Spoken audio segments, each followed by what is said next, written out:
all the elemental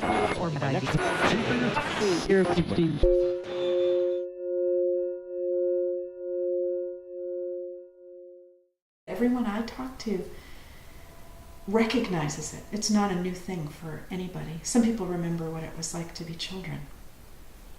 It could be moments, of growing up, particular moments when sort of things fell away and it was just like, oh. And so everybody's had these experiences. And in a way, I think in Zen practice, we're trying to pry open the little tiny gaps into bigger spaces. And we don't do that by an actual activity, but more by a witnessing of what the stuff around the spaces is. Yeah. There is a way that it does begin to permeate our lives. And it's funny because in some way it doesn't get easier. I mean, it does get easier. I can sit still and there are places of great depth and clarity, but it doesn't fixate and I can't control it.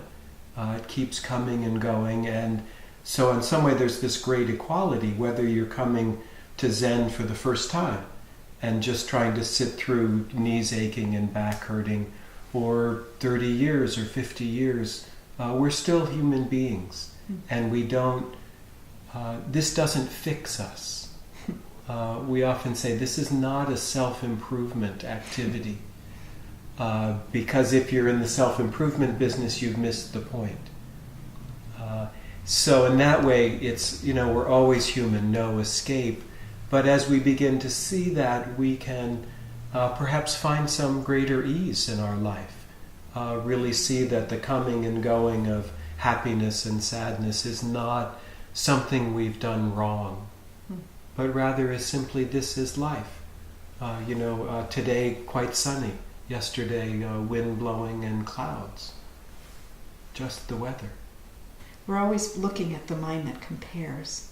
So like I'll compare myself to what you seem like on the outside, but I'm comparing what I feel like on the inside to what you seem like on the outside. That's really kind of a recipe for craziness, because there's no comparison, but we do it anyway. I compare myself to what I remember of myself as a younger person. Another thing. So it's sort of like that wears off after a while. It's kind of a useless thing to practice the comparing. This practice is about practicing being. Part of this paradoxical quality of Zen is that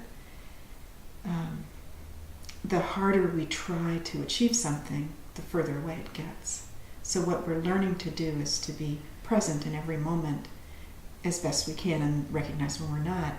And so we talk about formal practice and informal practice. Formal practice is when we make the container and we say, I'm going to sit now and I'm going to do it for a couple of hours every day, But then... Or a couple of minutes. Or a couple of minutes.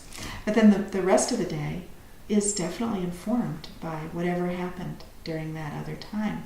And, it could be that reaching for a cup of coffee, the hand actually feels the cup and there's nothing in between. That's amazing. And that can happen. It all permeates, everything permeates everything else. Nothing's out of the realm of this alive life. It's all one fabric.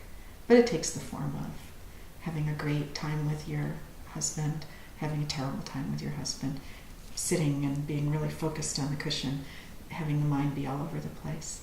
It's all just like this play of different energies. And we often talk about the weather. David just mentioned the weather. It's all weather. Everything is weather.